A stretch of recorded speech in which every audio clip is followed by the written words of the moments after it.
तो ध्यान से आप देखो, हमें पता है एसवीएम जो हमेशा बाइनरी डेटा के ऊपर काम करता है, बाइनरी क्लासिफिकेशन में काम करता है।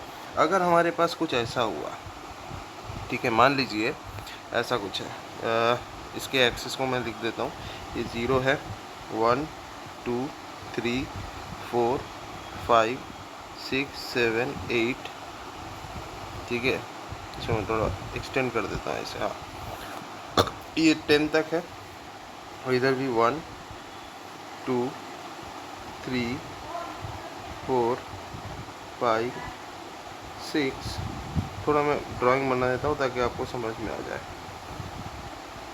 ठीक है, ऐसा है। अब मान लो कुछ ऐसा सीन है कि यहाँ पे ये जो पूरा एरिया है, ये जो पूरा एरिया आपका है,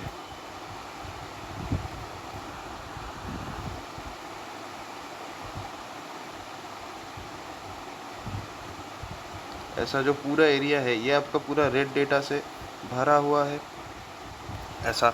इसके बाद जो ब्लू वाला एरिया है, ये वाला जो एरिया है, ये पूरा आपका ब्लू डेटा से भरा हुआ है, ठीक है। 2 क्लासेस बने, अभी और क्लासेस बनाएंगे ताकि मल्टी क्लास क्लासिफिकेशन लगे।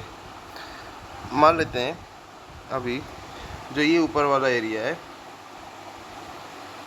ये वायलेट कलर के डेटा से बना हुआ है, कुछ इस तरह से, चलो ठीक है। तो अगर ऐसा हमारा डेटा है, if my data is something like this, तो हम इसको कैसे एसवीएम के थ्रू क्लासीफाई करेंगे? तो इसके लिए हमारा एक टेक्निक होता है जिसका नाम है 1 वर्सेस 1, यानी हर एक पेयर के लिए हम लोग क्लासीफायर बनाएंगे। पहले इन 2 पेयर्स के बीच में क्लासीफायर बनाएंगे, बाइनरी हो गया एसवीएम क्लासीफायर, फिर इन 2 पेयर्स के बीच में एक एसवीएम क्लासीफायर बनाएंगे, फिर इन 2 पेयर्स के बीच में एक एसवीएम क्लासीफायर बनाएंगे, हो जाएगा। तो सबसे पहले इनके बीच में बनाएंगे, ठीक है। तो सबसे पहले हम लोग इनके बीच में बनाएंगे, कौन कौन से, वायलेट और रेड के बीच में, ठीक है। तो मैं यहाँ पे 1 to 10 यहाँ से मार्क कर देता हूँ, 1 2 3 4 5 6 7 8 9 और 10। यहाँ पे भी 1 2, थोड़ा टाइम वाला काम है, टाइम कंज्यूमिंग काम है, कोई बात नहीं, हाँ तो बन गया। अब ध्यान से देखो, 0 से 5 तक हमारा रेड है और 6 से 10 तक हमारा जो है वो वायलेट है।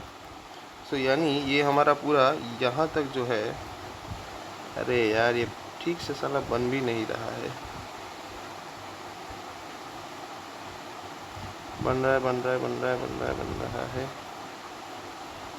हाँ ऐसे लो बन गया, ठीक है।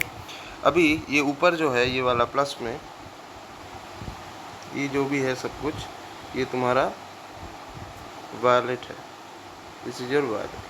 अब इनको हम कैसे क्लासीफाई करेंगे? क्या हम इनके बीच में कोई लाइन खींच सकते हैं? हाँ बिल्कुल, ये हो गई हमारी लाइन, ऐसे खींच दे, क्लासीफाई हो गया।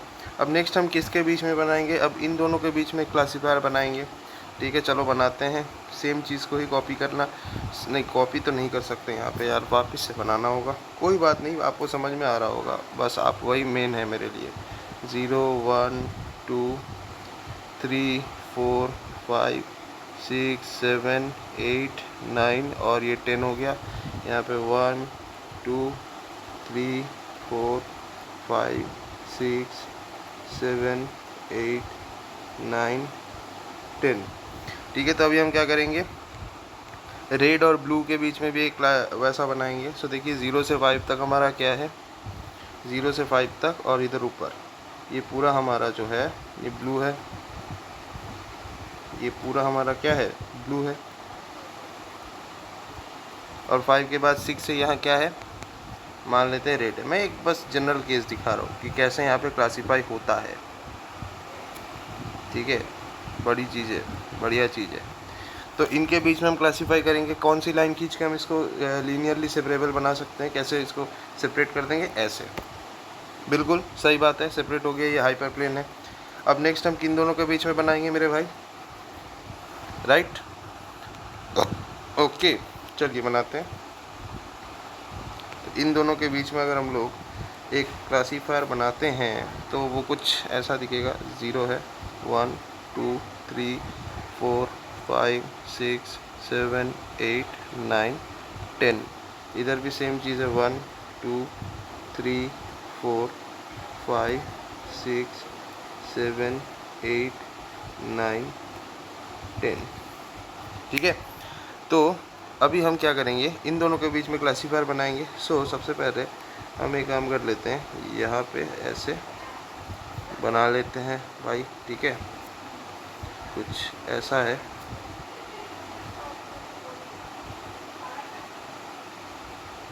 ऐसा है, और इनके बीच में भी बनाना है। तो कुछ समथिंग लाइक दिस, ऐसा बना सकते हैं मेरे भाई, बताओ। बिल्कुल बिल्कुल चलेगा, नो प्रॉब्लम, नो डिफ़िकल्टी। ऐसे बना दिए। अब क्या हम इसको एक लाइन बीच में खींच के क्लासीफाई कर सकते हैं? हाँ बिल्कुल। कौन सी लाइन होगी भाई? किस लाइन से हम लोग इसको क्लासीफाई सेपरेट कर सकते हैं? ये वाली लाइन होगी। तो देखो, टोटल हमारे पास 3 क्लास थे। ठीक है, 3 क्लासेस थे। तो मैंने टोटल कितने क्लासीफायर्स बनाए? 3 क्लासेस थे, तो मैंने टोटल 3 क्लासीफायर्स बनाए। एक, ये दूसरा वाला, और ये तीसरा वाला।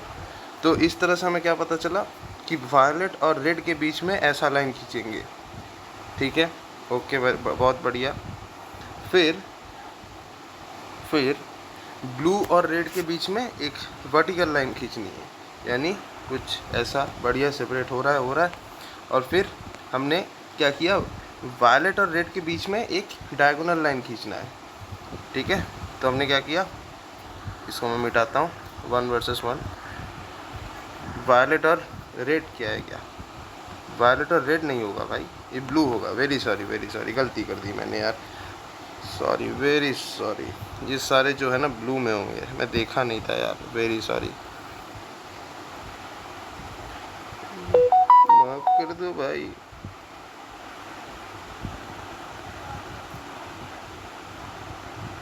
ठीक है, माफ़ कर दो। तो इस तरह से हम लोग सेपरेट करेंगे। तो इसका मतलब इसको हम कैसे सेपरेट करेंगे, वायलेट और ब्लू को सेपरेट करने के लिए हम लोग कौन सा लाइन यूज़ करेंगे, ये वाला लाइन यूज़ कर देंगे। ये थोड़ा ज़्यादा लंबा हो गया। तो क्या इस तरह से हमने इनको सेपरेट कर दिया? 3 क्लासेस है, क्या इनको हमने प्रॉपर्ली सेपरेट कर दिया? आंसर इज यस, बिल्कुल कर दिया, with the help of 1 versus 1 OVO technique. अब एक चीज़ आप देखो, अगर हमारे पास n नंबर ऑफ़ क्लासेस हैं, तो हमें कितने क्लासीफायर्स बनाने होंगे for properly separating n into n-1/2। अब यहाँ पे आप n का वैल्यू 3 दे दो, क्योंकि हमारे पास क्वेश्चन में 3 क्लासेस थे। तो कितने क्लासीफायर्स बनाने पड़ गए? 3 इंटू 3-1/2, यानी टोटल 3 आ जाएगा। तो देखो, हमने 3 क्लासीफायर्स बनाए थे। पहला क्लासीफायर कौन सा है? ये वाला है। दूसरा क्लासीफायर कौन सा है? ये वाला है। और जो तीसरा क्लासीफायर है वो कौन सा है मेरे भाई? वो ये वाला है। तो आई होप आपको समझ में आ गया होगा कि हमने कैसे क्या किया। ठीक है, तो इस तरह से जो है support vector machine multi class classification को भी कर सकता है, लेकिन इसमें बहुत ज़्यादा टाइम लगता है। बाइनरी क्लासिफिकेशन में ही बहुत टाइम लगता है, ये तो मल्टी क्लास है, ये तो और टाइम ले लेगा।